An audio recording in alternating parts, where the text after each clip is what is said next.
হয়েছে তো, অনেক মারপিট হয়েছে, কেস মামলা হয়েছে। কিভাবে এটা তখন ছিল আমাদের প্রাইম মিনিস্টার শেখ হাসিনা, তখন তো সে কোনো গাইড করা নাই, এগুলো কোনো দেখাশোনা নাই। এখন আপনারা আসছেন, ধন্যবাদ আপনাদেরকে। আমি তিনটা আছে, একটা আব্দুর রহমান ট্রাভেলস, আর শীতলক্ষা আর নারায়ণগঞ্জ ট্রাভেলস, তিনটা বই। বাকি সব অবৈধ, ঢাকার থেকে নিয়ে আসে, কম্পিউটার আছে এখানে।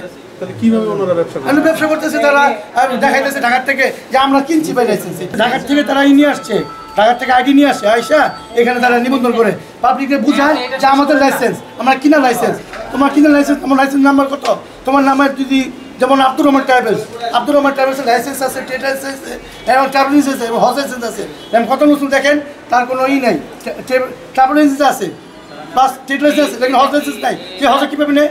জেলা প্রশাসক স্যারের নির্দেশনা মোতাবেক আজকে ট্রাভেল এজেন্সি নিবন্ধন ও নিয়ন্ত্রণ আইনের উপর মোবাইল কোর্ট পরিচালনা করছি।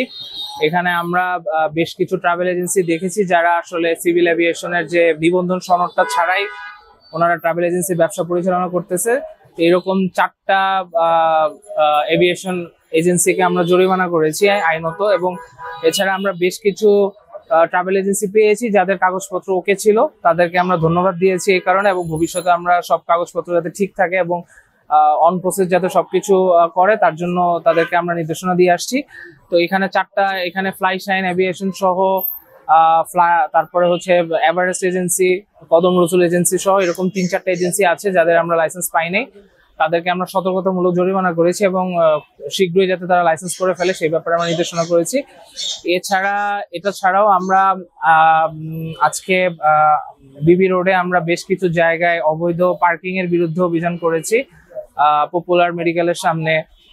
তারপরে হচ্ছে একটা পেট্রোল পাম্পেও আমরা মোবাইল কোর্ট পরিচালনা করেছি, সেখানে পেট্রোলিয়াম আইনের ব্যত্যয় হয়েছে। এবং আমরা এখন চাষারাতে সিএনজি স্ট্যান্ড উচ্ছেদেও আমরা কাজ করতেছি।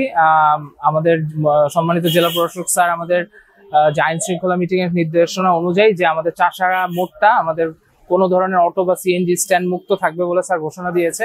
তারই প্রেক্ষিতে আমরা পুলিশ এবং র্যাবের সহযোগিতায় আমরা জেলা প্রশাসন থেকে নিয়মিত অভিযানের অংশ হিসেবে আজকে চাষারা মোড়ে আমরা অবৈধ সিএনজি স্ট্যান্ড উচ্ছেদের জন্য আমাদের অভিযান কার্যক্রম চলমান আছে, এবং এটা আমাদের ভবিষ্যতেও চলমান থাকবে।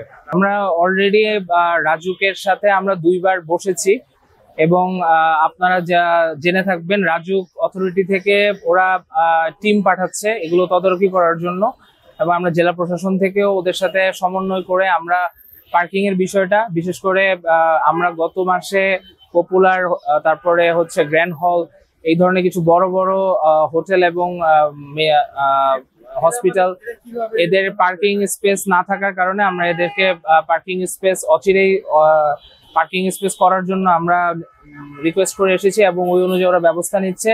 এছাড়াও নারায়ণগঞ্জে আরো কিছু বড় বড় অর্গানাইজেশন যাদের আসলে পার্কিং স্পেস নাই, তাদেরকেও আমরা রাজুকের মাধ্যমে তাদেরকেও আমরা মেসেজ পৌঁছায় দিচ্ছি যে অতি দ্রুত যাতে তারা তাদের বিল্ডিং এর বা তাদের অর্গানাইজেশনের নিচে একটা পার্কিং এর ব্যবস্থা করে।